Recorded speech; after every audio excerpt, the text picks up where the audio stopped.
Hey everyone, today we're going to be discussing inflammation and 7 ways that inflammation can really be sabotaging your progress with weight loss, gut health, and just generally overall. Inflammation is actually the root of all disease. When you think about anything like diabetes, heart disease, autoimmune conditions, you can understand that the first thing that happens in our body that goes wrong is from a source of inflammation. And so the gut is actually one of those places where inflammation can start to fester, chronic low grade level. And it's really difficult sometimes to notice that happening to us at the beginning because it's very subtle, and then over time things compound when we start to become more inflamed and our gut becomes more leaky. Then we start to notice symptoms, and a lot of times we'll go to the doctor and okay, now you've been diagnosed with this disease, and you're kind of like, where did this come from?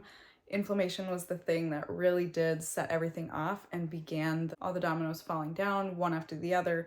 Inflammation will do that first. The second one is inflammation can mess with our appetite hormones. Have you ever noticed when you're under stress or when you're going through a lot, our appetite is affected? You can either have a bigger appetite, feel like you're needing to eat more, feel like a craving for more food, or your appetite is suppressed.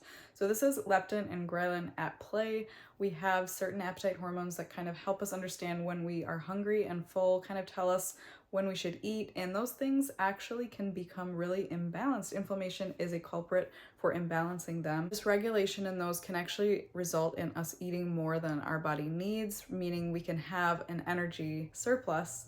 We may not lose weight because we're not actually in that deficit. Fat cells in overaccumulation release a chemical called adipokines, and this is inflammatory. So if you start to store a lot of fat and you have an excess and you become obese, this makes it so your body is actually releasing a lot more inflammatory chemicals, and it becomes a vicious cycle. In that sense, it's kind of like which came first, the chicken or the egg, the source of inflammation.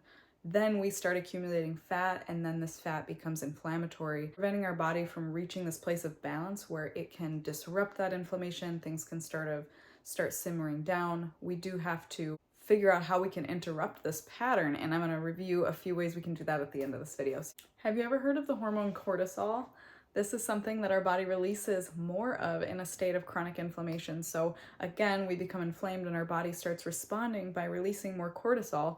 And then that hormone actually promotes fat storage. It wants to help promote fat storage because it's helping the body prepare for an emergency. Like, are we gonna need to have this fuel for later? Do we need to keep some stored for a future emergency? And cortisol is one of those hormones that encourages the body to store fat. We want to have a balanced level of it by reducing our stress, by reducing our inflammation, and maintaining a place where our body is in balance on the internal level.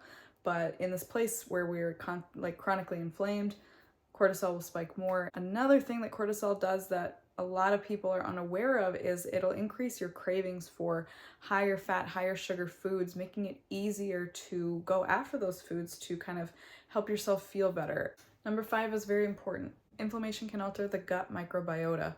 We are aware that the gut microbiome is so intertwined in every single area of our health. So if we have this inflammation that's being stoked by having excess fat, excess cortisol coming around, we do have to understand that that is going to affect our gut microbiome, even if, okay, the inflammation originated in the gut because we have leaky gut from things that our lifestyle contains or foods that we're eating on a regular basis. You may not be surprised at the end of this video when I review gut health is one of those places where we're going to start to address this inflammation. It's also important to remember that if you continue to have chronic low-grade inflammation, it kind of continues to burn and will continue to affect our gut in a way that may actually prevent us from absorbing the nutrients that we're taking in from all the food that we're eating. We do get in there and start healing our gut. A lot of inflammation improves, and we notice our health is improving no matter what we're doing because a lot of it originates from that gut level. And so that's why this is just kind of a foundational area that we cannot neglect. And we need to remember that if you can eat and live your life in a way that allows your gut to be healthy, you are going to be checking off so many boxes that you may not even, it's not going to be as complicated or as laborious or as hard work as maybe you're thinking, just because it covers so many areas, and that's the beautiful part about it. Number 6 is when we are inflamed, we don't have the energy that we need to continue exercising and doing things in our life that are going to promote health. So the foundational areas for our health, exercise, nutrition, what happens when we're inflamed is we just don't feel like doing it. And that can be a huge deterrent for actually being able to do the things that we need to do to address the inflammation in the first place. Now, as we go down this list of things, you can start to notice how many of them are actually a result of the inflammation and how the inflammation continues to perpetuate because of the fact that now we're in this vicious cycle, this feedback loop of I feel bad, so I don't have enough energy to take care of myself. And then, how are we going to interrupt that? How are we going to disrupt that? That becomes our next question. Number 7 is stress eating and emotional eating that can be promoted by inflammation. So in the state of inflammation, it's easier for the inside of our body to become stressed. And from there, we want to gravitate towards higher calorie, high sugar foods that induce this dopamine response that make us feel better. Therefore, we feel better, and the stress in our minds is kind of abated in a way. So it drives emotional eating. It can drive us to kind of seek out more comfort foods that are richer in calories, and in some way, shape, or form, sometimes that's just not supportive to being able to lose weight or manage our weight effectively, and it makes it easier to gain weight because those foods are so dense in calories and nutrients that they oftentimes have more than what we would expect inside, and we end up eating quite a few calories, and that promotes a energy surplus, leading to weight gain in the long term also. I'm going to be reviewing 4 different things that you can start using in your daily life to help reduce inflammation and just allow your body to reach a place of balance. How to disrupt this cycle is what we really need to be focused on. So, of course, a lot of it is going to come down to our diet and our lifestyle, namely nutrition, the status of our gut, what is going on inside of there, and then also our exercise and how much we're able to use exercise and allow our bodies to be counteracting the inflammation from anti-inflammatory chemicals that come from exercise. Diet rich in whole foods actually has a lot of antioxidants and things that combat inflammation at a cellular level, and a lot of nutrients that can help support the tissue to rebuild itself after a storm of inflammation has taken place.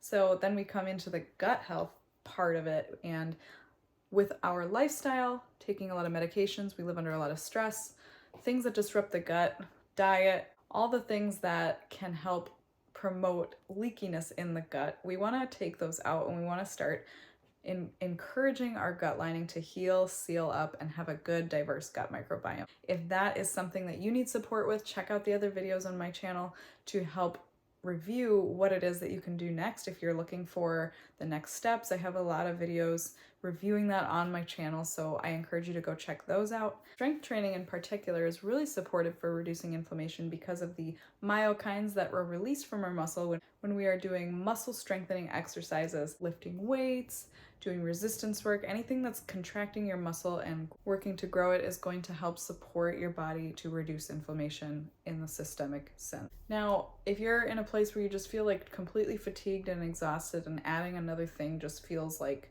it's too much, I want you to stick around, subscribe to this channel, go follow me on social media, and listen to the things that I have to say about this, because there was a point in my life where I was so chronically inflamed, I had no idea what to do, and I had to start from a place where I had no energy left. And it wasn't until I prayed, and that's my 4th thing, is I want you to, go and ask God, like, how you should address this. I think that there is a promise on our lives for being healthy and living a life of abundance and fulfillment, and that promise is actually in the Bible. Jeremiah 33:66 promises us that, we will be healthy and well. So there was this part of my life where I was like, I just kind of felt like I was all on my own, and I didn't really understand what it is that I could do. I felt like other people that were healthy and were just like looking really radiant and experiencing a lack of health issues, I didn't understand how those people were real. I knew my life as it was, and it just wasn't good. And so there was this point where I kind of had this rock bottom. I just couldn't deal with it, and I just didn't know what to do. And I think from that moment, I found my solution, and that's part of the reason my books exist, why I am making videos like this, is because I don't want you guys to have to go through all of the years of suffering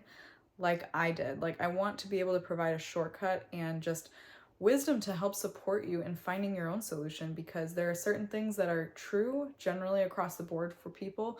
Those are the things that I'm talking about in this video, in my other videos, and then there is this whole component of, yes, we have individual considerations where sometimes we need the Lord's wisdom on. Go to him and ask him, what are some other things that I need to be doing? Do I need to go see a specialist? Do I need to go, do I need to take a certain supplement?